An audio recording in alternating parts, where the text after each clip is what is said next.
കോൺഗ്രസിന്റെ വനിതാ പ്രവർത്തകരടക്കം ഇപ്പോഴും അതിർത്തിയിലാണ്. കോൺഗ്രസിന്റെ സൈബർ മുഖങ്ങളായ താര ടോജോ ജോസ് ഇപ്പോൾ ഒരു ഫേസ്ബുക്ക് പോസ്റ്റ് പങ്കുവച്ചിട്ടുണ്ട്.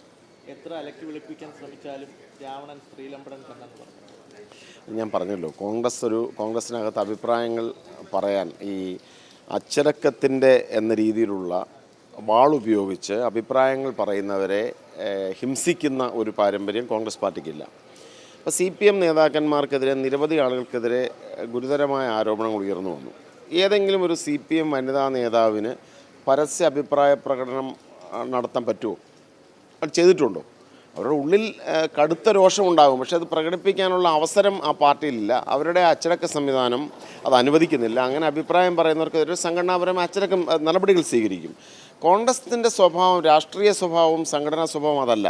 കോൺഗ്രസിനകത്ത് അഭിപ്രായങ്ങൾ പറയാനുള്ള സ്വാതന്ത്ര്യമുണ്ട്. ഇപ്പോൾ ഈ വിഷയം ഉയർന്നു വന്നപ്പോൾ തന്നെ എത്ര കോൺഗ്രസ് വനിതാ നേതാക്കന്മാർ പരസ്യം അഭിപ്രായം പറഞ്ഞു? ആരെങ്കിലും അത് അച്ചടക്കത്തിൻ്റെ പരിധിയിൽ വരുന്നതാണ് എന്ന് പറഞ്ഞു? അപ്പോൾ അഭിപ്രായം പറയാനുള്ള സ്വാതന്ത്ര്യം അവർക്കുണ്ട്. അത് കോൺഗ്രസ് പാർട്ടി അത് കണക്കിലെടുക്കുകയും ചെയ്യും. അഭിപ്രായം പറയുന്നവരെ ഹിംസിക്കുന്ന ഒരു ശൈലി കോൺഗ്രസിനില്ല. ഈ സസ്പെൻഷൻ എന്നുള്ളത് ശക്തമായിട്ടുള്ള ഒരു തീരുമാനമെന്നാണല്ലോ കോൺഗ്രസ് ഇപ്പോൾ ഉയർത്തി കാണിക്കുന്നത്. എന്തുകൊണ്ടാണ് ഈ സസ്പെൻഷൻ്റെ ഒരു കാലാവധി വ്യക്തമാക്കാത്തത്? അങ്ങനത്തെ ഒരു രീതി സാധാരണ കോൺഗ്രസ് നമ്മൾ കണ്ടിട്ടില്ലല്ലോ. സസ്പെൻഡ് ചെയ്യുമ്പോൾ ഇത്ര നാളത്തേക്ക് അല്ലെങ്കിൽ ഇത്ര വർഷത്തേക്ക് എന്ന് വ്യക്തമാക്കാറുണ്ടല്ലോ. അതാണല്ലോ സസ്പെൻഷൻ അത്തരത്തിൽ വ്യക്തമാക്കിയില്ല എന്നുള്ളതാണ് ഈ ഒരു നടപടിയുടെ ശക്തി വ്യക്തമാകുന്നത്. അതല്ല എങ്കിൽ ഇപ്പോൾ ഒരു കാലാവധി കൃത്യമായി പറഞ്ഞു കഴിഞ്ഞാൽ അതുകൊണ്ട് അത് അവസാനിച്ചു എന്ന് അർത്ഥമില്ലേ? അപ്പോൾ സ്വാഭാവികമായിട്ടും കോൺഗ്രസ് എടുക്കാവുന്ന ഏറ്റവും ശക്തമായ ഒരു നടപടി ആയതുകൊണ്ടാണ് സസ്പെൻഷൻ. ഇപ്പോൾ നിലവിലുള്ള സാഹചര്യത്തിൽ സസ്പെൻഷൻ അതിൻ്റെ ഒരു കാലയളവ് പറയുന്നില്ല. കാര്യങ്ങൾ അദ്ദേഹത്തിനെ സംബന്ധിച്ച് കാര്യങ്ങൾ വിശദീകരിക്കാനുള്ള അവസരമുണ്ട്, വിമുക്തനാവാനുള്ള അവസരമുണ്ട്. അതാണ് നൽകിയിരിക്കുന്നത്. അതൊക്കെ ഇൻറ്റേർണലി ഉത്തരവാദിത്വ ബഹുമാന്യ പ്രതിപക്ഷ നേതാവ് KPC പ്രസിഡന്റും പ്രതിപക്ഷ നേതാവും ദേശീയ നേതൃത്വവുമായിട്ട് ബന്ധപ്പെട്ട് അതുമായ കാര്യങ്ങൾ മറുപടി പറയും. അല്ല, അതും ഞാൻ പറഞ്ഞല്ലോ, അതും യൂത്ത് കോൺഗ്രസിൻ്റെ ദേശീയ നേതൃത്വമാണ്. അതിൽ ദേശീയ നേതൃത്വവും AICCയുമാണ് ആ കാര്യത്തിൽ തീരുമാനമെടുക്കേണ്ടത്. അത് സംസ്ഥാനത്തെ പാർട്ടി നേതൃത്വവുമായിട്ട് ആലോചിച്ച് അവർ തീരുമാനിക്കും, സമയബന്ധിതമായി തീരുമാനിക്കുമെന്നാണ് എനിക്ക് മനസ്സിലാവുന്നത്.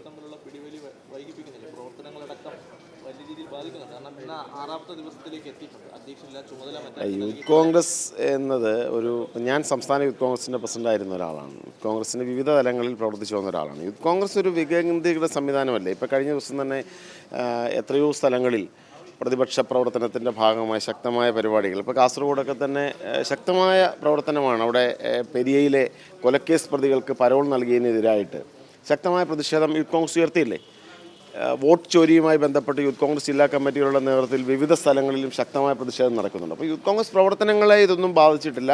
യൂത്ത് കോൺഗ്രസ് എന്നത് ലക്ഷക്കണക്കിന് ചെറുപ്പക്കാരുടെ ആത്മാഭിമാനമാണ് ആ പ്രസ്ഥാനം. അപ്പോൾ അതുകൊണ്ട്